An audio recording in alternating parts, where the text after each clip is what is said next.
Ladies and gentlemen, the map has spawned, and the map is going to be GSL Daybreak, spawning over here in the bottom left-hand corner as the red Protoss.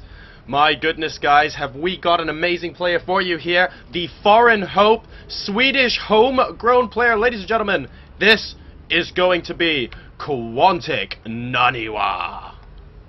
But his opponent over here, definitely no slouch, in the top right of GSL Daybreak. Not quite able to take the GSL crown last time around, becoming runner-up. Basically the second best player in the GSL, and some would argue the best Protoss in the world. Will he be able to pull off? It's going to be MVPGenius. And I am so unbelievably excited to be casting this match. These guys, two of the best Protosses in the world. We can finally see some head-to-head, really tip-top end Protoss strategy in action here. Both of these players, of course, commanding tremendous respect in their respective communities, and Naniwa currently flying back to Sweden from Korea, actually, to participate in this tournament. Genius, of course, living in Korea as well. So both of these players going to be heading back to their GSL obligations after Dreamhack, but taking the time out of their day to participate in this absolutely amazing tournament. My goodness, this is going to be a ridiculous game indeed. We do have the first gas being taken from Genius slightly earlier than Naniwa, but nothing that couldn't be considered a small bump in the build. Both of these players are effectively doing the exact same thing at this point in time. Wow, what a way to start a morning. 9 o'clock in the morning. Who needs a cup of coffee? We just need some PvP, guys. What are we talking about? Whoa! What an amazing match. We're going to see the first probe scout now coming out from Genius towards the middle of the map. He will be able to check out what Naniwa is doing first. Naniwa feeling a little bit more confident, not needing to scout until just a little bit later on in the matchup. He's assuming, I presume, that both players are going for a similar build, but actually Naniwa has just taken his second gas. So he is going to be getting that gas geyser up a little bit earlier, I believe, than MVPGenius, who has just started his. And it looks like neither player is going to be going for some ultra-early one-gas sneaker pylon in 4-gate style shenanigans. We did see Naniwa do this once yesterday, of course, in his group stages. I believe it was against Roby.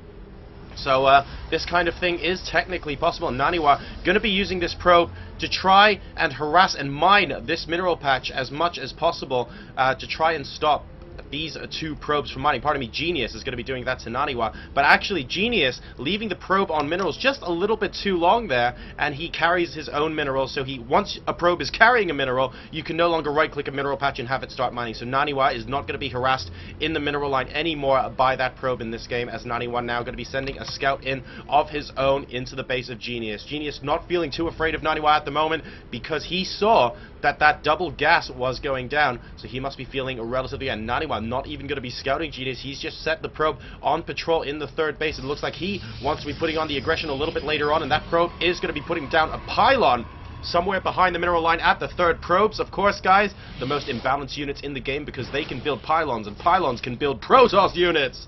Oh my goodness. Naniwa, though, losing the probe. Instead of leaving it on patrol, he actually decides to try and get a bit of a scout with it, and that first Zealot and Stalker are indeed going to take it out. So Naniwa is completely in the dark, and Genius saw the second gas. Genius is going to feel a little bit safer than Naniwa at the moment, but if Naniwa assumes that Genius isn't going to be 4-gating or something similar, which is a very reasonable assumption considering this is a 1 force field sized ramp, then he shouldn't have too much to fear as well. Let's take a look at what both players are going. We do have 1 gate into a 2nd gate and a robotics facility coming out from Genius, and meanwhile on Naniwa's half of the world we have the Twilight Council, and the Dark Shrine, ladies and gentlemen, has gone down.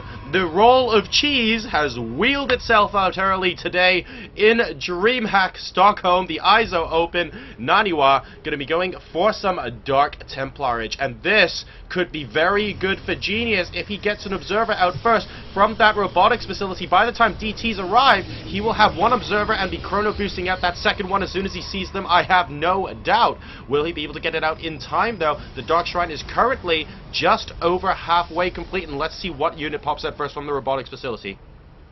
If Genius decides to go for some Okay, excellent. We have the Observer first. We are not going to be going for something like an Immortal first timing push. This is going to be great for Genius because the Observer is going to be able to take down the Dark Templar. I don't know if Naniwa is going to be able to pull this off. We do basically have a blind DT build. What does Naniwa see in terms of scouting? Absolutely nothing at the moment.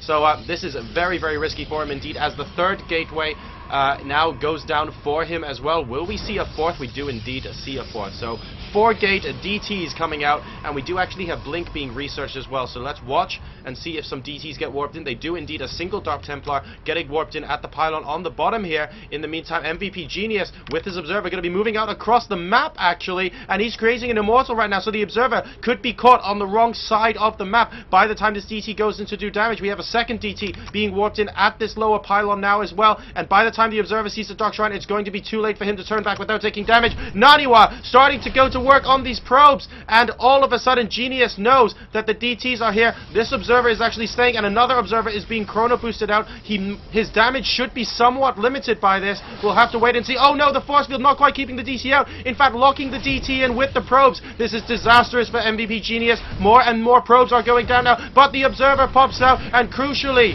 there we go. The DT is going to go down, but the second DT is now in the natural. There isn't a single probe left there though, and this DT is not going to be able to do too much damage. The Observer now coming down, trying to chase the DT away, unable to see the DT before he gets the hell out of dodge, and this DT is going to be chilling out at the third base, waiting for another opportunity to strike. Naniwa currently up 38 to 29 workers, and 12 workers killed for him. So very, very nice DT harass there. I thought Genius would be able to do some sick defending of that DTs with the first Observer, but he immediately sent it cross map, and as a result the Observer was out of position when the DTs got to his base. So this could be a crucial early game victory for Naniwa, who now has a small supply lead and definitely has a worker lead.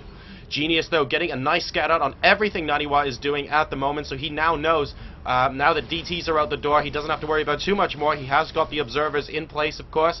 Now this Dark Shrine is going to be a little bit annoying for the entire game, because even if the game goes through a period where no DTs are harassing, he can just randomly pull one out at any time and just ask Genius, do you have an Observer in your base? Are you still defending? And try and catch out a bunch of probes that way. And a move like that later on in the game could be worth 10 or 20 probes. This could potentially be absolutely huge for Naniwa later on, and Genius is always going to have to keep strategies like that in the back of his head.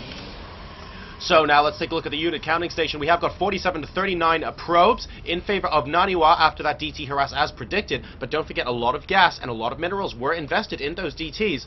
So we'll wait and see whether Genius will be able to catch up. He is now up to 41. 4 Zealots to 2 in favor of Genius, 3 Immortals and 3 Stalkers versus 8 Stalkers. So Genius, as far as the ground army minus the DTs is concerned, is actually doing very well indeed, and we then have 3 sentries apiece.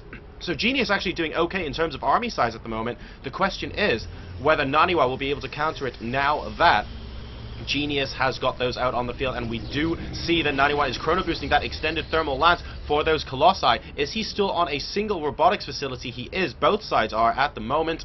We're not going to see a double robos at all just yet, but we might see them at some point soon. We'll wait and check out if these players will be going that route. But both players getting extended thermal lance down. It looks like Genius is getting ready to move out, possibly with his second Colossus. He's getting his army in position. He's getting a little bit antsy here. I suspect he wants to be moving out to the middle of the map. He'll feel a little bit safer once that second Colossus pops out. We can see it in production now for both players, but we do have the second Robo coming down for Genius. Ladies and gentlemen, double Robo all the way. We're going to be seeing some absolutely insane Colossus production, and of course with this Observer going with the army here, it's going to be brilliant for him because DTs will not be able to do any damage or assist in applying any additional APM. Genius, very nice move here. Going to be putting down the photon cannon at the choke, so the DTs will not be able to walk in here without him knowing about it, and he can move out with his army with an Observer in tow and have the cannon take down the DTs.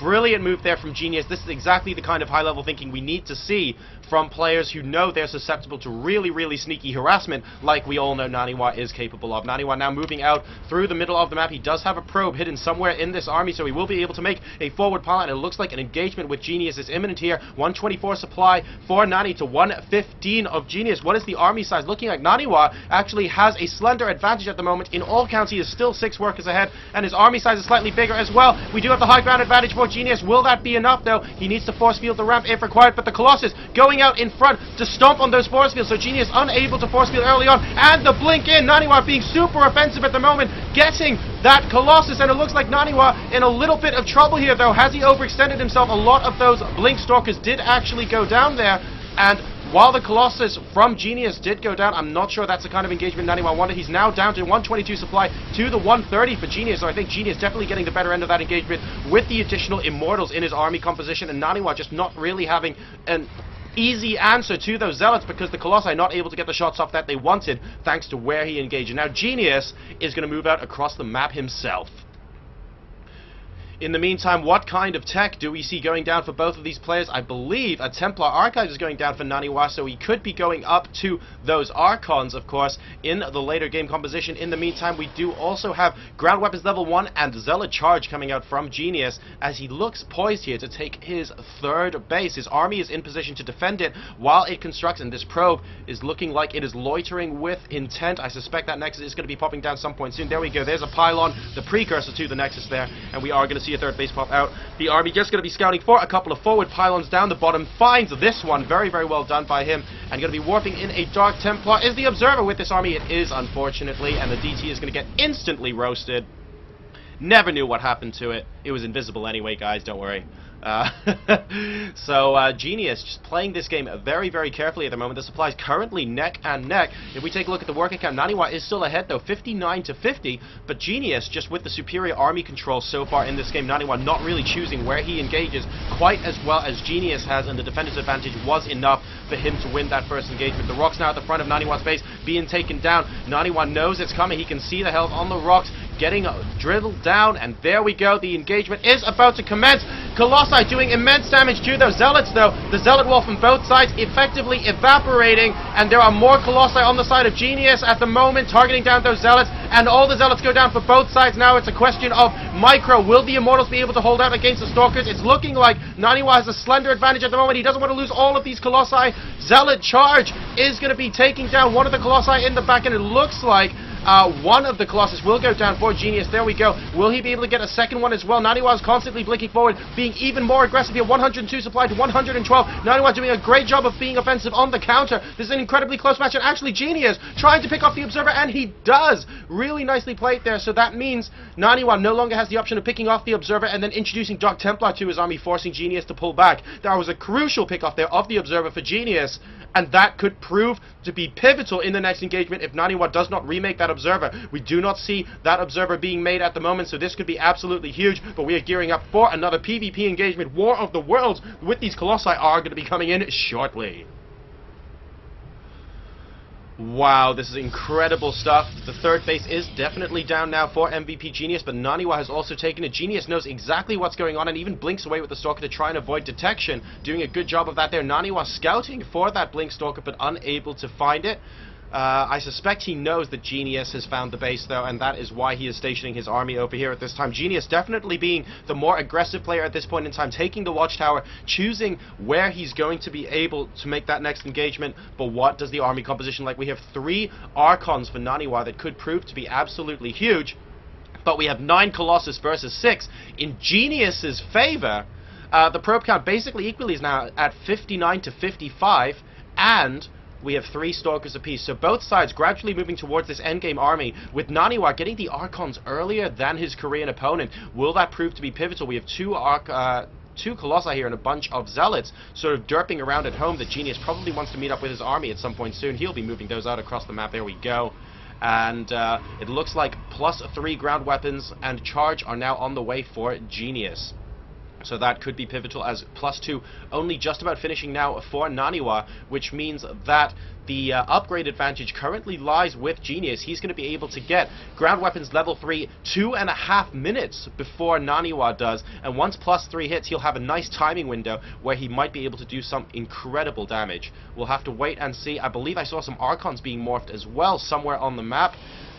So we need to be watching out for those as well. There we go, the Templar Archives over here. So we might be seeing a bunch of Archons at the moment joining up with Genius's army at some point soon. And once he equalizes that and finishes +3, here we go, only 20 seconds left for +3. I think his timing is now. But Naniwa is moving out across the map, and +3 will just about finish. By the time he engages Genius, he sees him at the watch tower. He's going to be pulling back. He's not 100% sure +3 is finished yet, and indeed it hasn't. He's still got a couple of seconds left to go. And +3 has now finished. Once these Archons meet up with the army, he will be able to turn around and engage Naniwa if he so desires. Naniwa only just starting +3, but he is going to Warp Prism on the way as well. He needs to be a little bit careful, does Genius, in case Naniwa decides to drop somewhere in the back of his base. +3, though, is going to take at least another 2 minutes to complete for Naniwa, though. Will these armies meet in the middle of the map during that time? If they do, Genius could have a slender but prove decisive advantage. We're going to have to wait and see, as some Zealots going to be popping up via the top of the map to try and harass Naniwa's third base. Good choice.